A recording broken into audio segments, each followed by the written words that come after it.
अस्सलाम वालेकुम रहमतुल्लाहि व बरकातुहू। नाइन्थ क्लास आज का जो हमारा टॉपिक है वो चैप्टर नंबर 12 हम स्टार्ट करने जा रहे हैं। और चैप्टर नंबर 12 में बेटे थ्योरम्स हैं, और इन थ्योरम्स में से एक थ्योरम जो वो मस्ट है जो पेपर में आता है। ये 12 और 16 दोनों में चॉइस होती है। तो हम जो फर्स्ट ऑफ ऑल 12 को देख रहे हैं बेटे, तो 12 चैप्टर में हम देखते हैं कि ये हमारा चैप्टर है line bisectors and angle bisectors. इसमें हमें लाइन को बाइसेक्ट करने का और एंगल को बाइसेक्ट करने का मेथड बताएंगे। तो बेटे इसमें हम देखते हैं सबसे पहले कि right bisector of a line segment, right bisector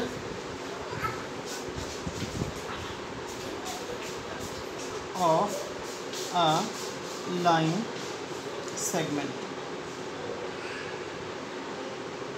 तो बेटे हम ये देखते हैं कि राइट का मतलब क्या होता है। राइट का मतलब बेटे यहाँ पे मैथ में ज्योमेट्री की ज़ुबान में राइट का मतलब होगा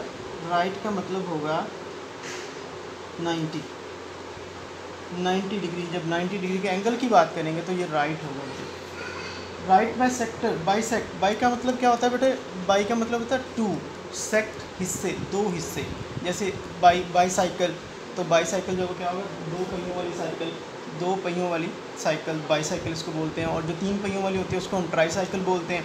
तो ये बेटे बाईसेक्टर दो हिस्सों में काटना of a line segment. Line जो हमारा ख़त होता है लाइन होती है, सेगमेंट हिस्सा।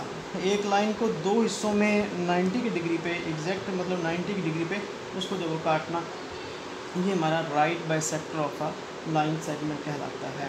तो बेटे यहाँ पे अगर हम देखते हैं कि एक हमें कोई लाइन दी हुई है और इस लाइन को उसने कहा है ये एल, इसकी जो लाइन एल इज़ कॉल्ड, ये हमारी एल लाइन है, उसका नाम हमने रखा है एल। तो इसमें ये वो कहता है line L is called the right bisector of a line segment if L is perpendicular to the line segment and passes through its mid point. यहाँ पे बेटे ये हमारी लाइन है कोई एल, ठीक है, इसको हम एम का नाम देते हैं बेटे, ये एम है। और यहाँ पे कोई एक ऐसी लाइन है जो इसको हम देते हैं एल का नेम। तो वो बेटे ये लाइन जो है, ये हमारी एल लाइन जो है, ये लाइन एल एम एन को, ये इसका हम नेम देते हैं एम एन। तो हमारे पास लाइन है एम एन।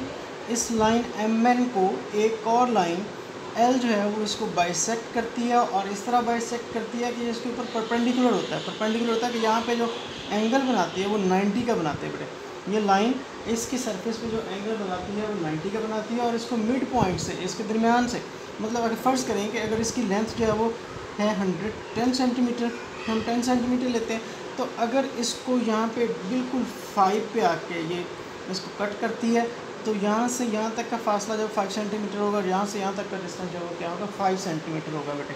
तो ये इसको उसने एग्जैक्ट दो हिस्सों में जब वो काट दिया, तो एग्जैक्ट दो हिस्सों में काटना जो है वो right bisector of a line segment कहलाता है बेटे। और इसी तरह से बाइसेक्टर ऑफ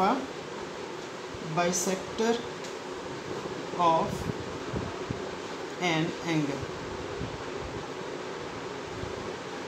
एंगल का बाइसेक्ट क्या होता है बेटे, हमारे पास दो लाइंस हैं और ये ओरिजिन पे यहाँ पे एक एंगल बनाती हैं, और इस एंगल को बेटे अगर हम दरमियान से बिल्कुल इस तरह से जब वो काटें, फ़र्ज़ करें ये अगर 60 का एंगल है, अगर हम कहते हैं ये 60 का एंगल है, तो 30 यहाँ पे और 30 यहाँ पे, उसको दो बराबर हिस्सों में काट देना, जब एंगल को बाइसेक्ट कर देना, ये हमारा बाइसेक्टर ऑफ एंगल कहलाता है बेटे। इसकी डेफिनेशन बेटे बुक में जब वो वाज़ेह लिखी हुई है, तो ये बेटे आपने उधर से जब वो देख लेनी है। नेक्स्ट हम बेटे थ्योरम नंबर 1 पे से स्टार्ट करते हैं। थ्योरम नंबर 1 है बेटे, एनी पॉइंट, आप बुक्स अपनी खोल लीजिएगा साथ में, any point on the right bisector of a line segment is equidistant from its and points. यहाँ पे बेटे उसने कहा है any point on the right bisector of a line segment, जो वो लाइन जो किसी लाइन सेगमेंट को बाइसेक्ट कर रही है, राइट बाइसेक्ट कर रही है, उसके ऊपर अगर कोई पॉइंट जो है वो लगाया जाए तो वो उसके एंड पॉइंट से इक्वल होगा बेटे। यहाँ पे मैं डायग्राम की मदद से जो आपको समझाने की कोशिश करता हूँ बेटे।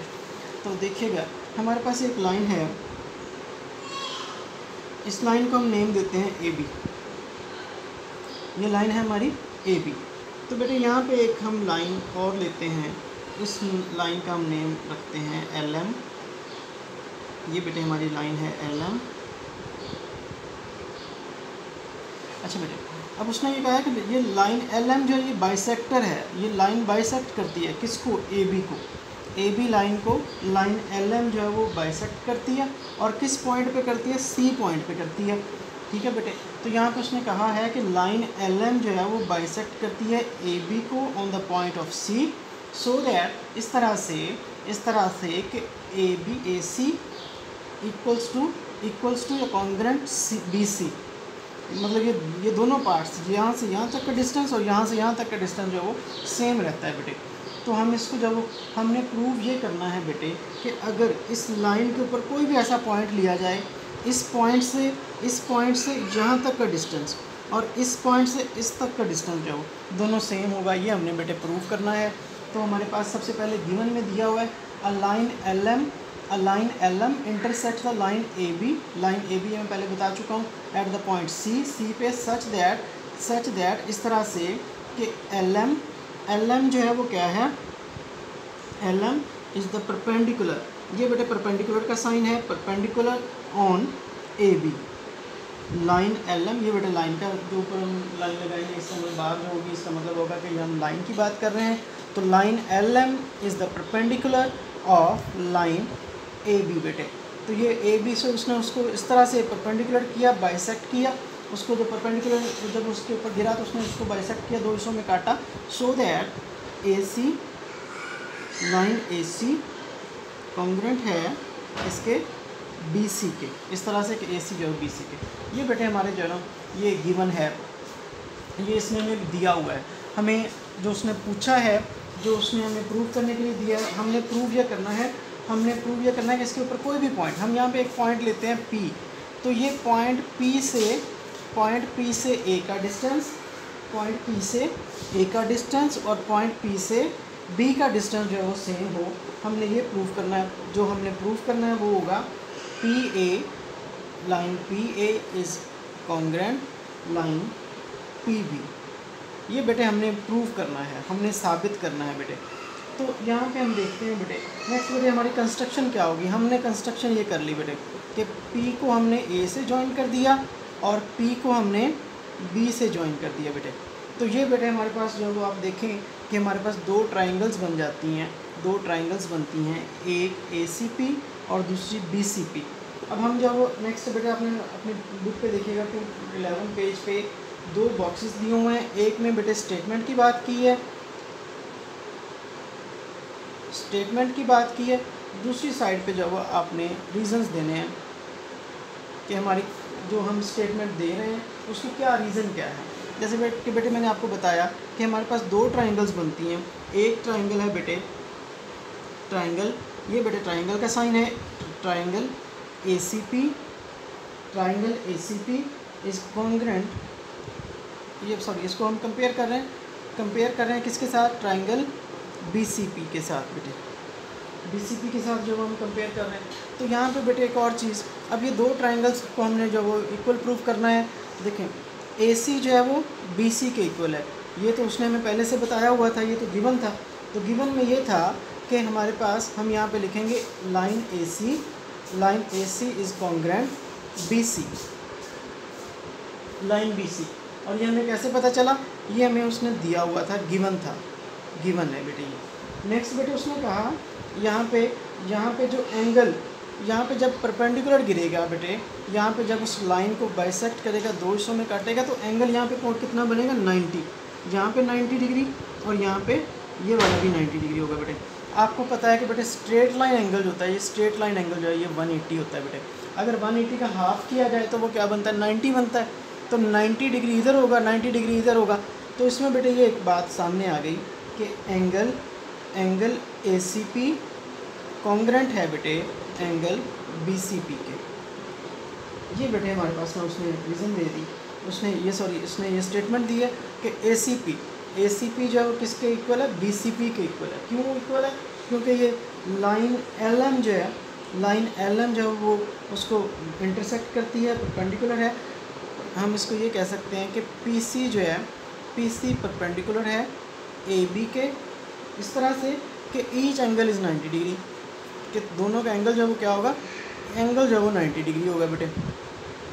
ठीक है बेटे, दो चीज़ें हमारे पास आ गई।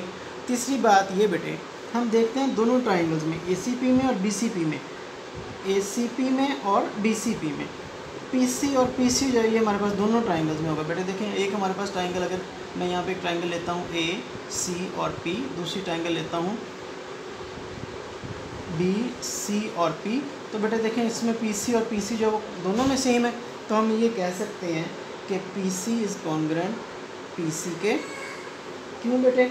क्योंकि ये कॉमन है बेटे। इसमें हमारी रीज़न क्या होगी? रीज़न होगी बेटे कि ये हमारा कॉमन है, इसलिए। अब एक ट्राइंगल की दूसरी ट्राइंगल के साथ तीन चीज़ें अगर सेम आ जाएं, इक्वल आ जाएं, तो फिर बेटे ये क्या होता है कि दूसरी ट्राइंगल जो है वो एक ट्राइंगल दूसरी ट्राइंगल के इक्वल होती है बेटे। तो यहाँ पे हम इसको ये कह सकते हैं कि ये हमारे पास, हम ये कहते हैं कि ट्राइंगल ACP कॉन्ग्रुएंट है ट्राइंगल BCP के बेटे। और इसकी रीज़न हम क्या कहेंगे? हमने किस किस को डिस्कस किया? सबसे पहले हमने एक साइड को डिस्कस किया, S साइड एब्रीविएशन है S का। तो बेटे नेक्स्ट बेटे हमने डिस्कस किया, फिर हमने ये डिस्कस किया एंगल को। हम A को जब एंगल का एब्रीविएशन लेंगे, और उसके बाद बेटे हमने फिर साइड को डिस्कस किया, P को। SAS हमारा पोस्टुलेट होगा यहाँ, ये हमने इसको जब वो डिस्कस करते हुए हमने ये चीज़ें जो वो प्रूव की हैं। So that hence prove that PA